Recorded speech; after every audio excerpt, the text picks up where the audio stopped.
Strong Black Super Chemist. If you want to watch all these, because this is a series of videos called All I Know About Wives, Marriage, something, psychology, I forget. But you'll see it has a bunch of slashes: wife, marriage, family, psychology, that was it. I think this is part 8 or part 9. Last thing we were talking about was femininity and masculinity, and how in the past videos and probably in the future I'll do this. I'll talk about how men have been feminized and women have been masculinized. Keep in mind, I'm not talking about your appearance. Like these women that are actually masculine as heck look, feminine as hell. They have a nice, slutty dress on. They got all, or color coordinated, the shoes and whatever match, and look feminine as heck. I'm not talking about that type of stuff. Okay, I'm talking about their personality.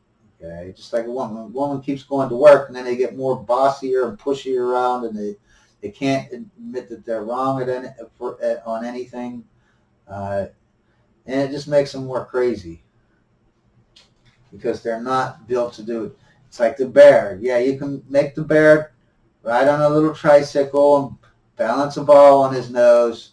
You could do that for 5 years, but let me tell you, that bear is not happy. And sooner or later, the bear is going to be a bear. He's going to overcome what you taught him and go back to biology. He can't. No species that has ever existed can deny their biology, as much as we want to think that we can. I mean, you can to a degree, but it's only to a degree, because some of these biomechanisms are about survival. They're survival mechanisms, and that means they're very, very strong. Otherwise, we wouldn't be here today, right? Okay. So let's go back to where we were at. Oh, did I really go over all this?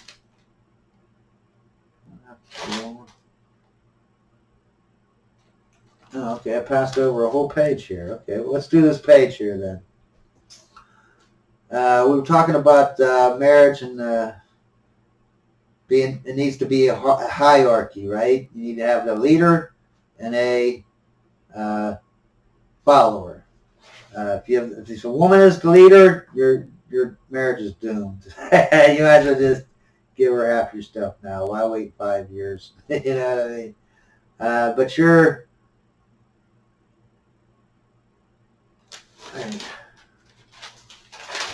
But we're saying that...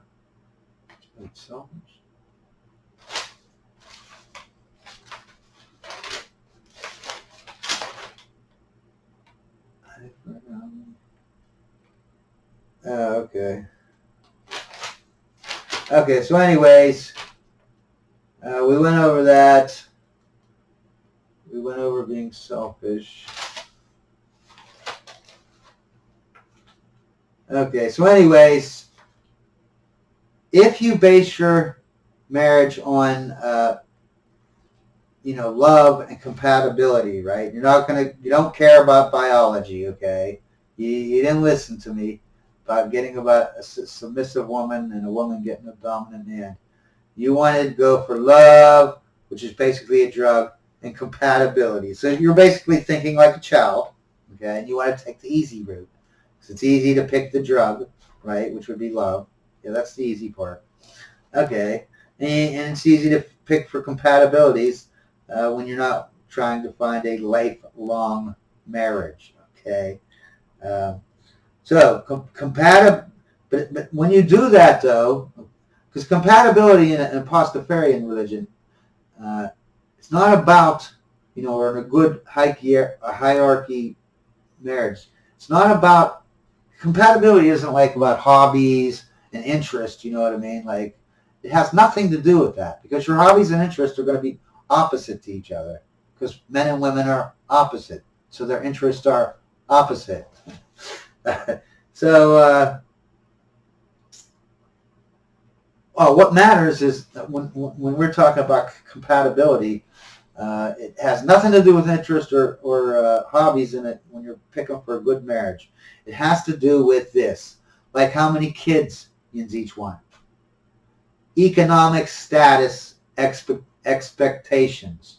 Does the woman want to be a billionaire, or is she normal and she's like, oh, I want to be middle class, make 50, 60,000 a year, and have a family and pick a fence, 2 cars, and a nice house. I can go out when I want to get, the Denny's or something, or, get a steak, somewhere or whatever, or go anywhere I want really. Can't go $50,000, $50,000 vacations every year. You'd have to go to vacations like, drive 2 states over with all your family and get a hotel there and whatever. If they're normal like that, you need to know. Because if one of you want to be a billionaire and one of you don't, how's that going to happen? Vacations and number 3, vacations and travel. That needs to be discussed. See, this is one of the things. This is part of the list too, where like some of this is for when you're going to get a wife, okay? But there's also a list of things you should be asking your woman when she asks you to date. To have a relationship where you're one-on-one, and that's officially dating. You need to start asking questions at that point. You have to say, hey, no, if you want to be serious, then I'm going to be serious. And my seriousness wants a certain type of marriage, wants a certain type of relationship.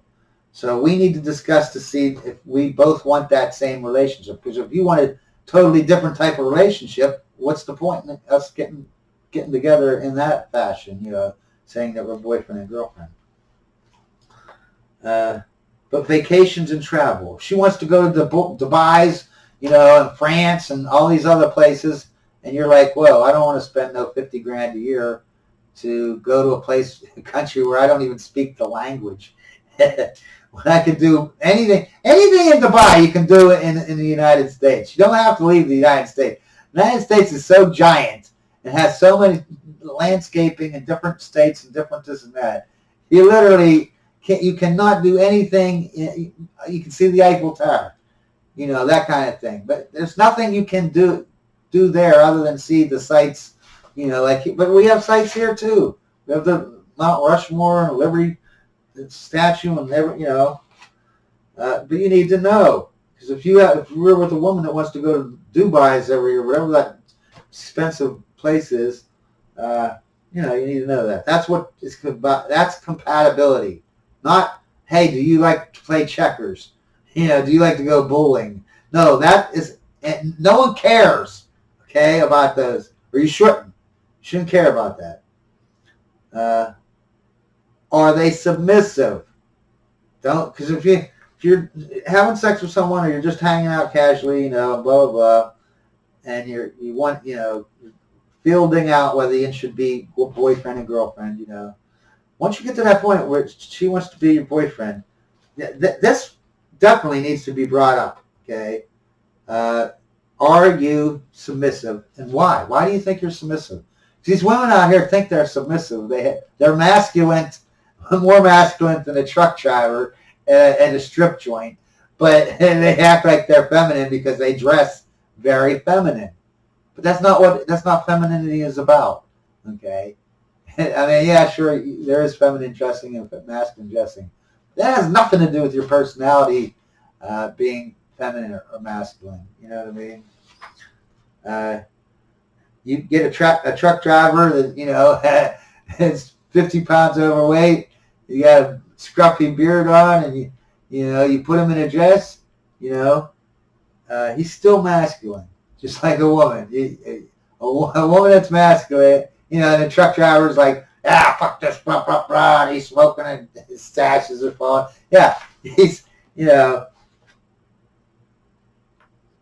anyways, where was I at? Yeah, just because a woman has a feminine dress doesn't mean that she's feminine. Anyways, and then the last thing I have here, and there's more than this, this is off the top of my head.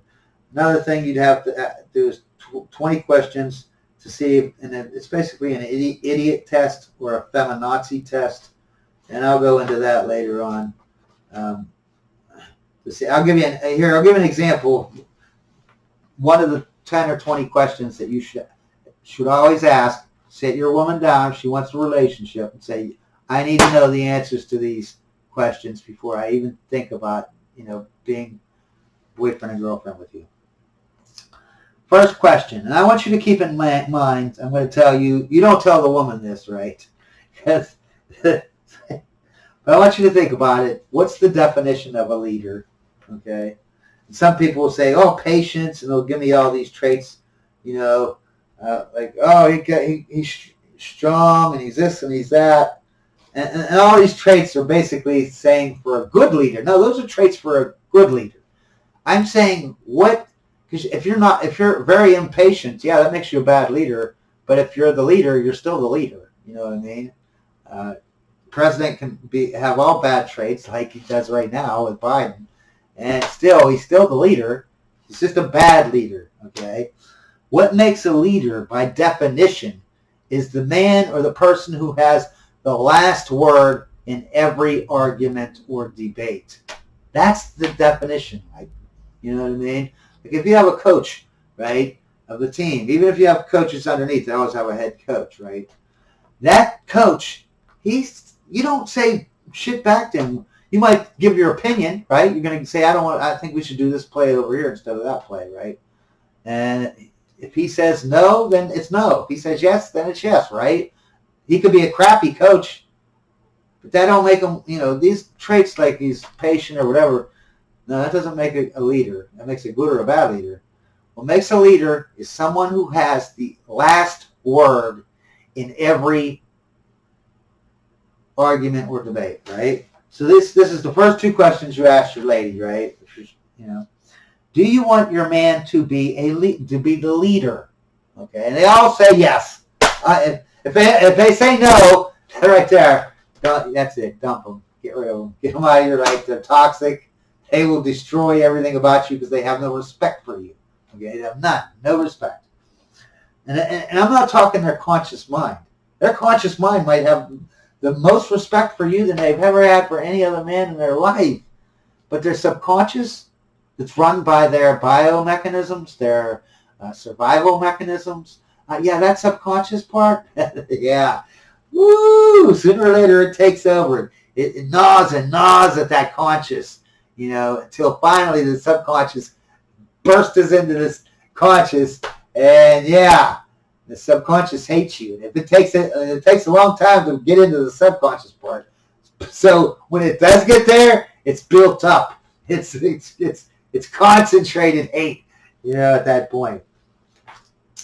So anyways, do you want your man to be the leader? And they're all going to say yes. So the next question is, do you want the man to have the last say in all arguments? And what's a leader? It's someone who has the last say in all arguments.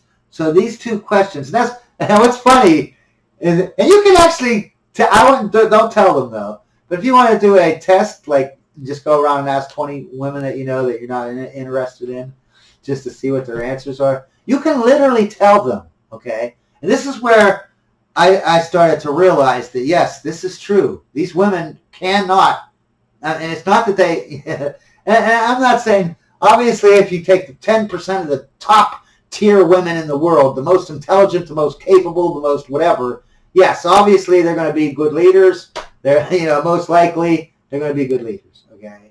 I'm not saying that. I'm not saying women can't be good leaders. I'm just saying there's only the few top at the whatever. Everybody else. Because even, you can go get an attorney.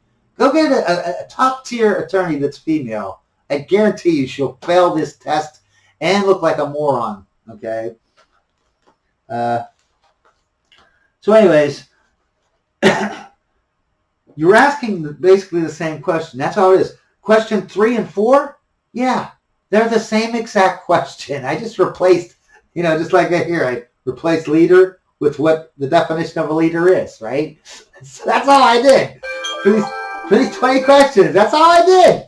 And they will, oh my, it's hilarious. I can't wait. You see next. video, but it is so hilarious how women. That's the you got to do that if you want to know what women are like, really.